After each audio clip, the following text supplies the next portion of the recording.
নমস্কাৰ, মই লীলা দেৱী। ধুনীয়া ৰঙা কাপোৰ এযোৰ আনিছোঁ চাওক। এইটো ব্লাউজ পিচটোত এইখিনি থাকিব।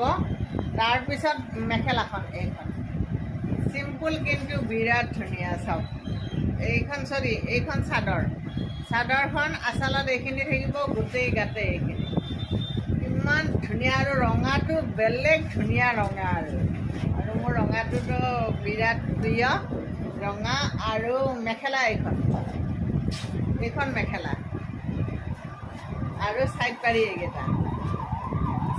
এটা বেছিকৈ দিছোঁ। কি কাৰণে, কেতিয়াবা চাদৰখন অকণমান লম্বা হ'লে ব্লাউজ পিচটো মানে চাদৰখন লম্বা হ'লে পাৰিটো অকণমান সৰু হ'ব পাৰে। গতিকে নিশ্চিন্ত হ'বৰ কাৰণে এটা পাৰি বেছিকৈ দিছোঁ। আৰু যদি আপোনাৰ পাৰিটো বেছি হৈ যায়, ডিঙিত ডিজাইন কৰি দিব, হয়নে নহয়?